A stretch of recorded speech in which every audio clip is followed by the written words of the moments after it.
آپ اگر پرابلم میں ہیں، روزی کے مسائل ہیں، اولاد نہیں ہو رہی ہے یا کوئی بھی پرابلم ہے، ایک واقعہ سنیے. حضرت امام حسن بصری رحمت اللہ تعالی بہت بڑے بزرگ، ایک شخص آ کر کہتا حضور بارش نہیں ہو رہی ہے، قحط کی پوزیشن آ گئی ہے، بارش نہیں ہو رہی، دعا فرمائیں، کو وظیفہ عطا فرمائیں. آپ نے فرمایا استغفار کرو. وہ چلا گیا.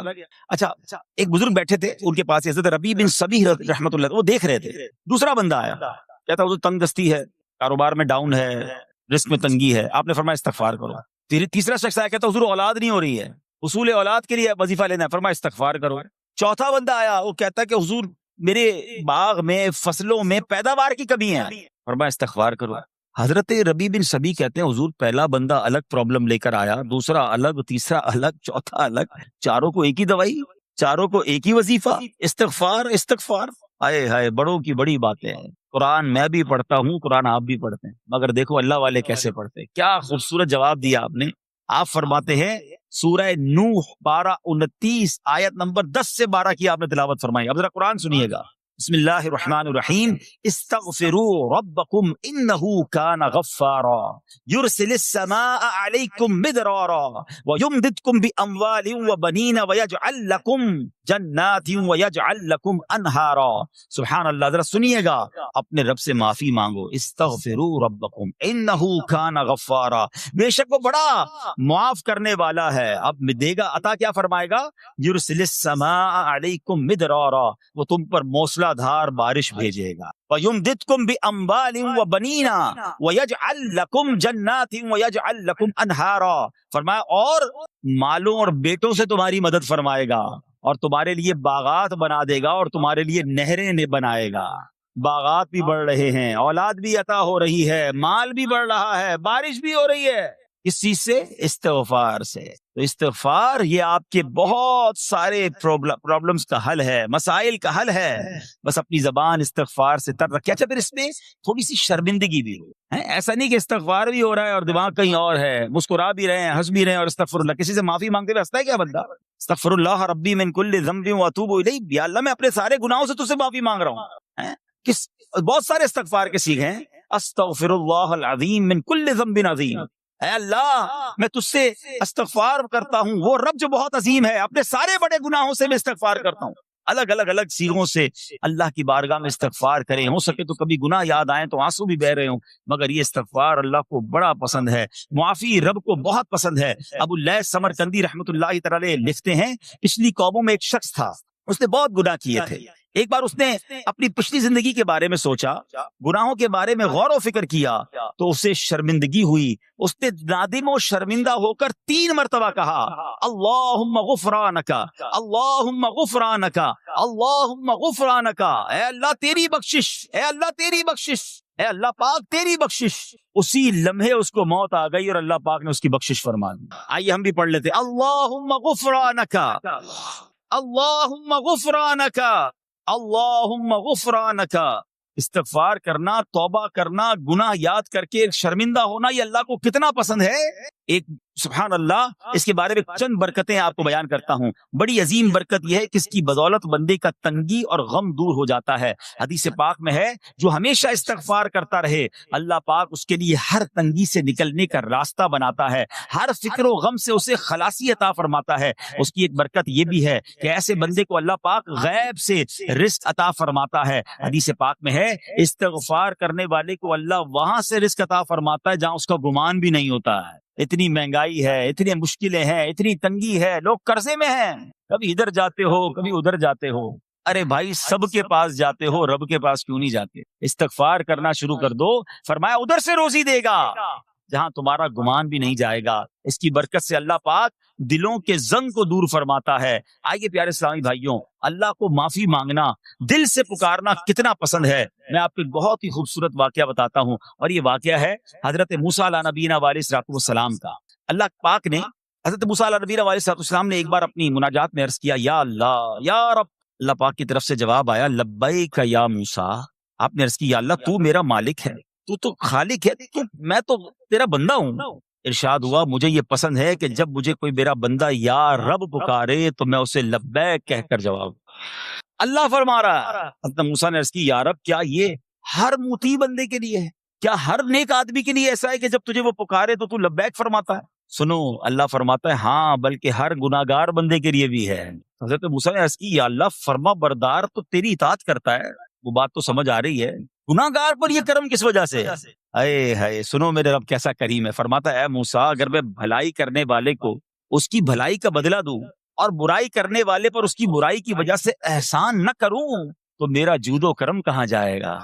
اللہ فرماتا ہے میرا پھر کرم میری رحمت کس لیے ہے؟ برائی کرنے والا بھی گناہ کرنے والا بھی مجھے پکارتا ہے، میں اسے بھی لبیک کہہ کر جواب دیتا ہوں. حضرت موسیٰ علیہ نبینا علیہ الصلوۃ والسلام کو ایک بار وہی نازل ہوئی کہ اے موسیٰ فلاں علاقے میں جاؤ، ہمارا ایک نیک بندہ اس کا انتقال ہو گیا ہے، جا کے اس کو غسل دو، اس کو کفن دو اور اس کا جنازہ پڑھو. حضرت موسیٰ وہاں پہنچ گئے اور جب وہاں جا کر آپ نے لوگوں سے کہا کہ مجھے فلاں بندے کے پاس لے جاؤ جس کا انتقال ہوا ہے، مجھے غسل دینا ہے، کفن پڑھنا ہے، جنازہ پڑھنا ہے. لوگوں نے کہا حضرت یہ تو زمانے کا گناہگار بڑا بےہودہ بڑا بدکار شخص تھا، آپ کو رب کا حکم تھا، آپ نے غسل بھی دیا، کفن بھی پہنایا، جنازہ بھی پڑھا، پھر رب کی بارگاہ میں عرض کی مولا بندے تو یہ کہہ رہے ہیں یہ تو بہت برا آدمی تھا، تو نے مجھے بھیجا اور فرمایا تیرا پیارا بندہ، میں نے جنازہ بھی پڑھ دیا، غسل اور کفن بھی دیا. اب ذرا آپ سوچیں کہ کسی کا جنازہ حضرت موسیٰ پڑھ دیں تو اس کی تو بخشش کا تو کوئی مسئلہ ہی کوئی نہیں نا، وہ تو اللہ کے نبی جس کا جنازہ پڑھے غسل دے تو یا اللہ تو نے ایسا انتظام فرما دیا. رب کریم کی طرف سے پتہ ہے کیا جواب آتا ہے؟ اللہ فرماتا ہے اے موسیٰ بندے سچ کہتے ہیں، یہ بندہ واقعی بڑا گناہگار تھا.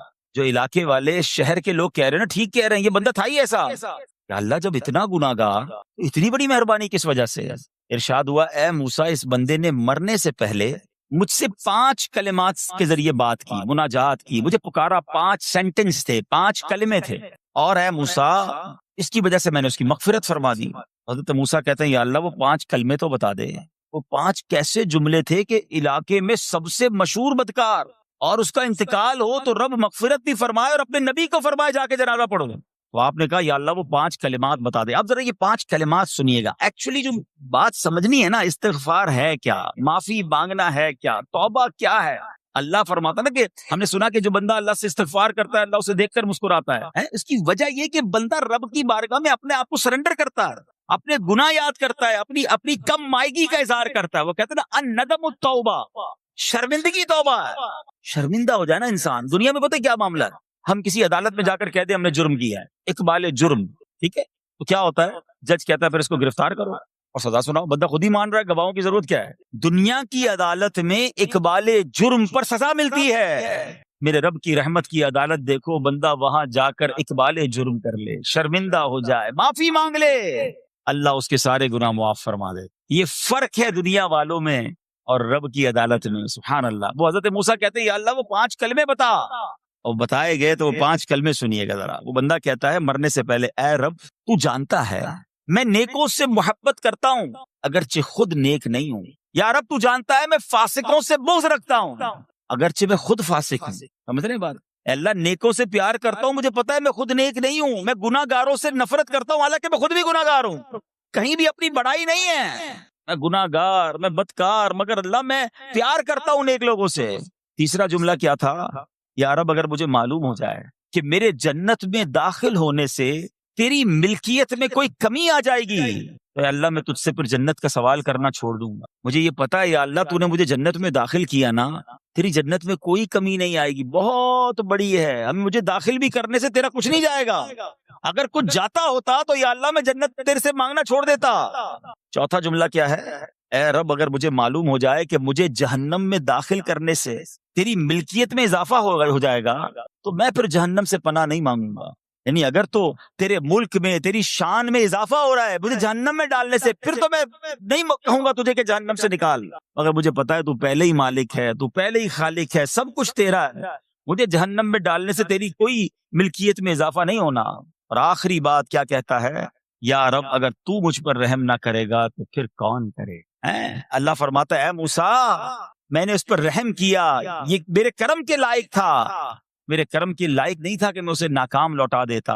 جب اس نے یہ کلمات کہے تو میں نے اسے درگزر فرمایا، اس کی مغفرت فرما دی، اور میں ہی بخشنے والا مہربان. تو اے میرے پیارے اسلامی بھائیوں، آج وہ کام سیکھ کے جانا ہے، سمجھ کے جانا ہے، جس کو جو بندہ کرتا ہے تو رب کی رحمت گویا مسکراتی ہے. اب وہ یہ ہے کہ اللہ سے معافی مانگتے رہیں، استغفار کرتے رہیں، اللہ کو راضی کرنے کی کوشش کرتے رہیں، اپنے گناہوں پر ندامت رکھیں کہ جو معافی مانگتا ہے نا اللہ اسے بہت پسند فرماتا ہے. حدیث پاک میں آتا ہے التائب من الذنب کمن لا ذنب له، گناہوں سے توبہ کرنے والا ایسا ہے جیسا اس نے گناہ کیا ہی نہیں ہے.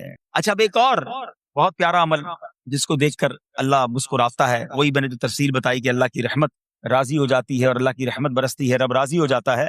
نبی پاک علیہ الصلوۃ والسلام نے فرمایا 3 بندے ہیں اللہ پاک انہیں دیکھ کر مسکراتا اور کیا ہوتا ہے، فرمایا اور بہت خوش ہوتا ہے. اب وہ 3 بندے کون سے ہیں چیک کر لیں ہم ان میں ہیں کہ نہیں. فرمایا نمبر 1 وہ بندہ جو رات کو اٹھے، بستر چھوڑے، اچھی طرح وضو کرے، پھر نماز پڑھنے کھڑا ہو جائے، اسے دیکھ کر اللہ پاک فرشتوں سے فرماتا ہے اے فرشتوں بتاؤ میرے بندے کو نیکی پر کس نے اکسایا ہے.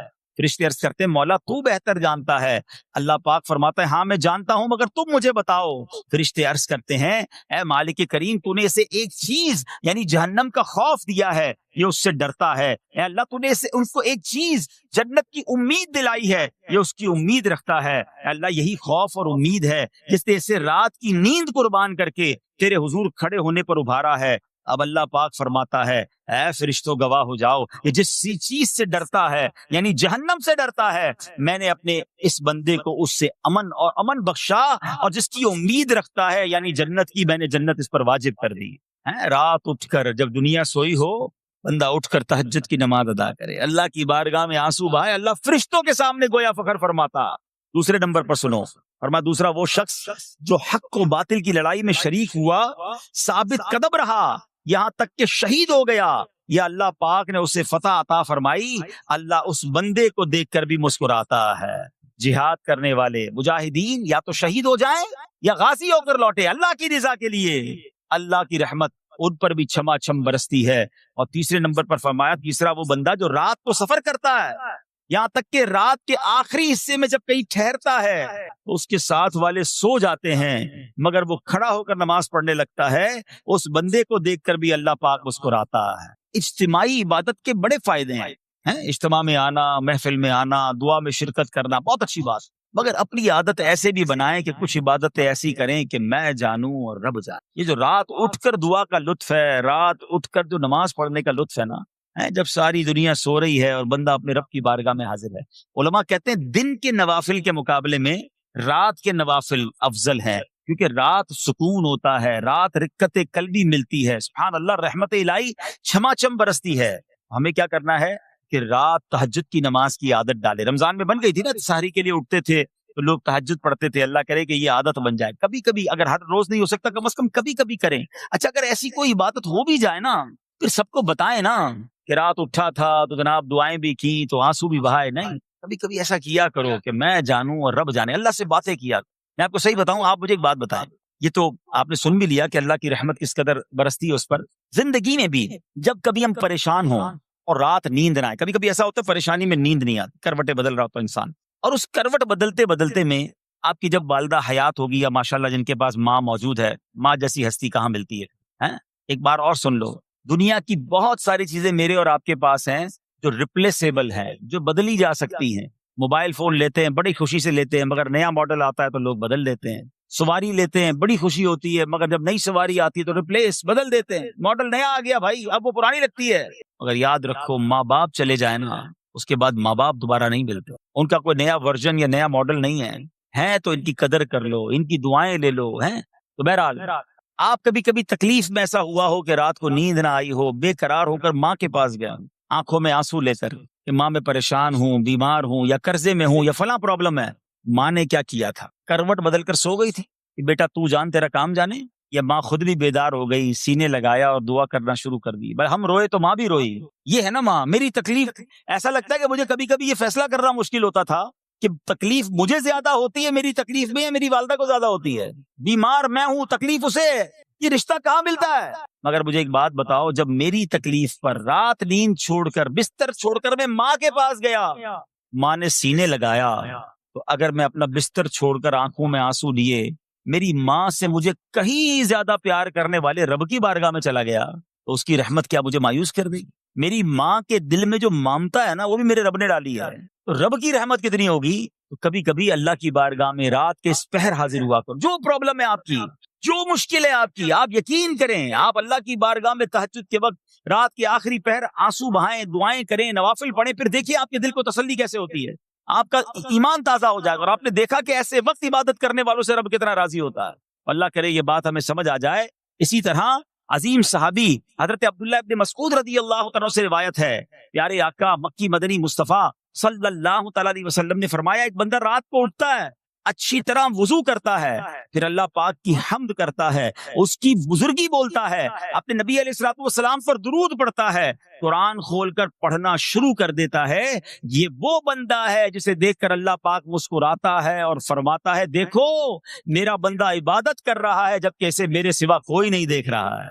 اللہ، یہ کاش ہمیں عادت مل جائے کہ ہم اکیلے میں عبادت کریں، انفرادی عبادت کریں، میں جانوں میرا رب جانے، کبھی تلاوت کریں، کبھی درود پڑھیں، کبھی دعائیں کریں، کبھی آنسو بہائیں، سبحان اللہ، اس کا مزہ ہی اور ہے۔ ہاں، کبھی ایسا ہونا چاہیے، ہم محفل میں عشق رسول کے عالم میں رو بھی پڑھتے ہیں، مدینے کی یاد ہو، نعت شروع ہو تو ہماری آنکھوں میں آنسو آ جاتے ہیں، یہ بھی اچھی بات ہے، مگر کبھی کبھی رات ایسی بھی ہونی چاہیے کہ دل میں ہو یاد تیری گوشئے تنہائی ہو، دل میں ہو یاد تیری گوشئے تنہائی ہو، پھر تو خلوت میں عجب انجمن آرائی ہو۔ کبھی زندگی میں ایسی راتیں بھی آنی چاہیے، وہ ہے نا، جاگ اٹھا اشکوں کا مقدر، عشق نبی میں روتے روتے کیسی گزری رات نہ پوچھو۔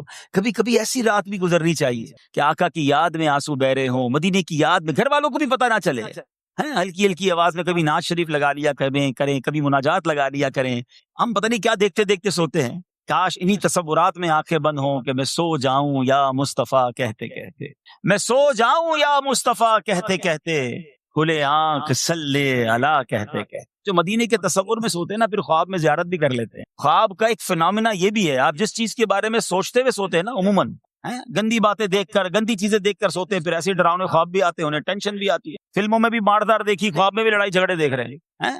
جو مدینے کی یادوں میں سو رہا ہے، جو باوضو سو رہا ہے، جو اللہ کا ذکر کر کے سو رہا ہے، جو نوافل پڑھ کے سو رہا ہے، پھر دیکھو خواب میں بھی کہاں کہاں کی سیر کرے گا انشاءاللہ۔ تو اپنی خلوتوں کو اچھا کریں، اپنے اکیلے وقت کو بھی خوبصورت کریں، آنسو بہائیں، اور سبحان اللہ تہجد پڑھنے والوں کے چہروں پر نور بھی آ جاتا ہے۔ ہاں، یہ ایک الگ نعمت انہیں ملتی ہے، اللہ نصیب فرما دے۔ اچھا، ایک اور خوبصورت کام ہے، اللہ کریم جلدی دیکھ کر مسکراتا ہے۔ فرمایا، حضرت ابو سعید خدری رضی اللہ تعالیٰ فرماتے ہیں، رسول ذیشان مکی مدنی سلطان صلی اللہ تعالیٰ علیہ وسلم نے فرمایا، 3 بندوں کو دیکھ کر اللہ پاک مسکراتا ہے، وہ قوم جو نماز میں صفیں سیدھی کرتی ہے، اور وہ بندہ جو اللہ پاک کی راہ میں جہاد کرتا ہے، تیسرا وہ بندہ جو رات کے اندھیرے میں عبادت کرتا ہے، انہیں دیکھ کر اللہ پاک مسکراتا ہے۔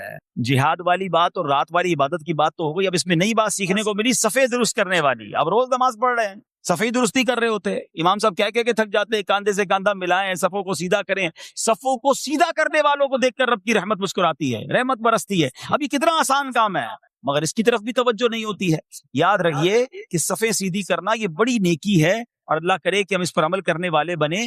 اور صفیں درست نہ کرنا ترک واجب، ناجائز اور گناہ ہے۔ سیدھی صفیں نہیں کرتے، نہیں، ناجائز کرتے ہیں، گناہ کرتے ہیں۔ صف درست نہ کرنے سے نماز ناقص رہ جاتی ہے۔ اور یہ بعض اوقات لوگ کہتے ہیں، یار ہمیں اس نماز میں وسوسے بہت آتے ہیں، روایتوں میں آتا ہے صف درست نہ کرنا نماز میں وسوسے آنے کا سبب ہے۔